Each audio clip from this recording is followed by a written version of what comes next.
Hello friends, मैं Omkar Yadav, current study with Om academy आपका स्वागत करता हूं। फ्रेंड्स, आज हम लोग करंट अफेयर को कंटिन्यू करने जा रहे हैं।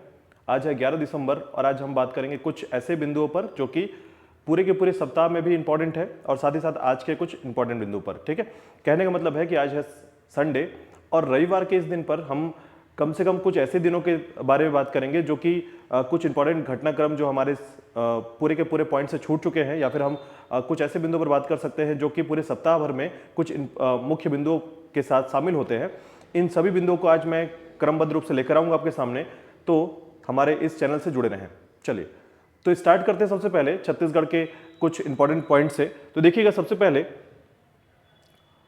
किस राज्य में कांग्रेस के द्वारा हाथ जोड़ो यात्रा का प्रारंभ किया जाना है। ठीक है, यानी कांग्रेस जो है अब नए स्तर पर काम करना चालू कर रही है। ठीक है, जैसे कि आप लोगों को पता होगा कि भारत जोड़ो अभियान के तहत राहुल गांधी जो है अब केरल से लेकर जम्मू कश्मीर तक ये पूरे क्रम को तैयार कर रहे हैं। ठीक है, तो उसी स्तर पर देखिएगा छत्तीसगढ़ राज्य में, ठीक है, उसी स्तर पर देखिएगा यहाँ पर पहले तो हम 4 ऑप्शन देखते हैं, हिमाचल प्रदेश, केरल, छत्तीसगढ़ और राजस्थान। तो देखिएगा इसी स्तर पर हम यहाँ पर इसके आंसर की बात करते हैं। तो देश में भारत जोड़ो यात्रा के बाद अब कांग्रेस पार्टी द्वारा हाथ जोड़ो यात्रा की शुरुआत होगी। ठीक है, तो यहां पर याद रखिएगा हाथ जोड़ो यात्रा जो है ये छत्तीसगढ़ के कांग्रेस पार्टी के द्वारा किया जाना है और इसकी शुरुआत जो है याद रखिएगा 26 जनवरी से प्रारंभ किया जाएगा। इसके साथ ही आपको याद रखना है कि कांग्रेस के वर्तमान में अध्यक्ष जो है, प्रदेश के अध्यक्ष जो है वो मोहन मरकाम है। ठीक है, तो ये 3-4 बिंदु यहां पर याद रखिएगा। इसके बाद देखिएगा नेक्स्ट है बिलासपुर नागपुर बिलासपुर वंदे भारत ट्रेन का शुभारंभ किसके द्वारा किया जाना है। ठीक है, तो देखिएगा मतलब कहने का है कि वंदे भारत एक्सप्रेस जो है, ट्रेन जो है, इसे हरी झंडी जो है ये किसके द्वारा दिखाया जाएगा। तो हम यहां पर बात करते हैं, 4 ऑप्शन है हमारे पास, पीयूष गोयल, नरेंद्र मोदी, राजनाथ सिंह, नितिन गडकरी। तो देखिएगा हमारे पास राइट ऑप्शन है प्रधानमंत्री नरेंद्र मोदी जो है नागपुर में वंदे भारत एक्सप्रेस को हरी झंडी दिखाकर रवाना करेंगे। इस ट्रेन की सेवा जो है शनिवार को छोड़कर बाकी 6 दिन शामिल होगी सप्ताह में। ठीक है, और ये 11 दिसंबर यानी आज के दिन जो है इसे प्रारंभ किया जा रहा है। ठीक है, तो वंदे भारत जो ट्रेन है ये बहुत ज्यादा इंपॉर्टेंट रहा है क्योंकि अब लगातार जो है हमारे करंट अफेयर में लगभग 4 से 5 दिनों तक ये जुड़ा हुआ है किसी न किसी माध्यम से। ठीक है, तो यहां पर याद रखिएगा वंदे भारत जो है एक इंपॉर्टेंट टॉपिक हो चुका है, इसके बारे में थोड़ा सा जानकारी जरूर रखिएगा। ठीक है, चलिए नेक्स्ट देखते हैं।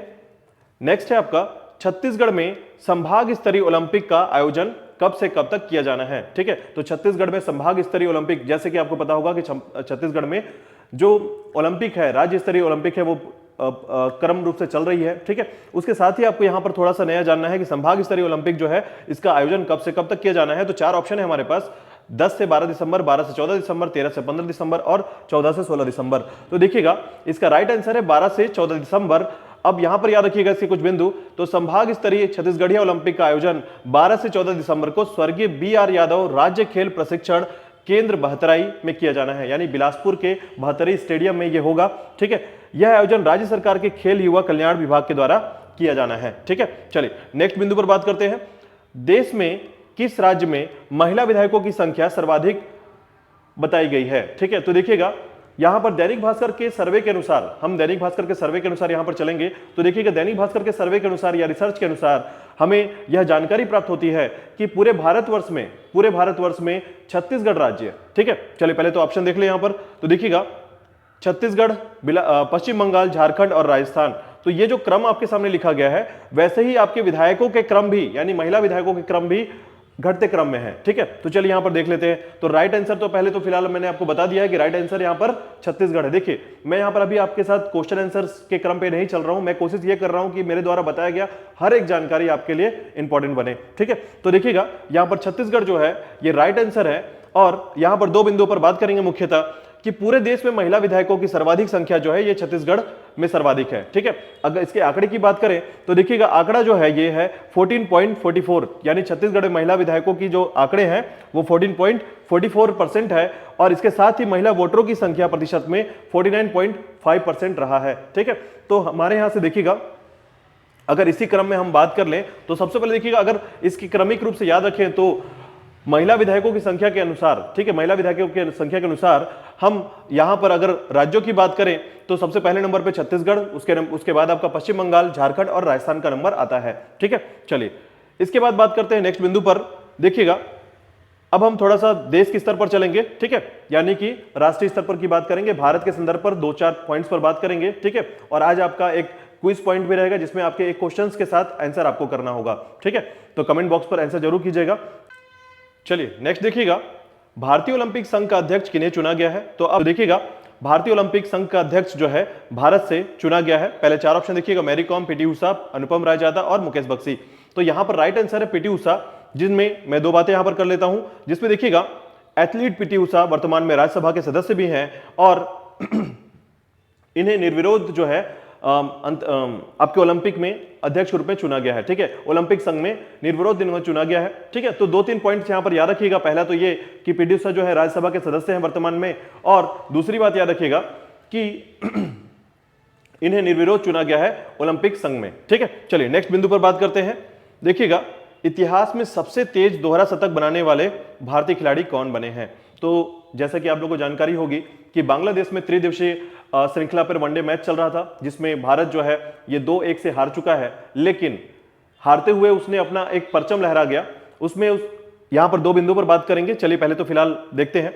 देखिएगा सबसे पहले तो वो भारतीय खिलाड़ी कौन है जिन्होंने इतिहास रचा और सबसे तेज दोहरा शतक बनाने वाले खिलाड़ी बने, ठीक है। तो 4 ऑप्शन आपके पास, विराट कोहली, सूर्य कुमार यादव, ईशान किशन और कुलदीप यादव। तो देखिएगा ईशान किशन यहां पर राइट आंसर है। ईशान किशन ने अब जो कमाल किया है उसके बारे में थोड़ा बात कर लेते हैं। तो देखिएगा वनडे मैच में भारत ने बांग्लादेश के खिलाफ 409 रन बनाया है, ठीक है। और इसमें ईशान किशन ने 131 गेंदों में 210 रन बनाया, ठीक है। तो याद रखिएगा 126 गेंदों में 200 रन तक पहुंचने वाले ये भारतीय खिलाड़ी हैं, ठीक है, जिन्होंने सबसे तेज यानी विश्व में सबसे तेज दोहरा शतक बनाने वाले खिलाड़ी बन चुके हैं ईशान किशन, ठीक है।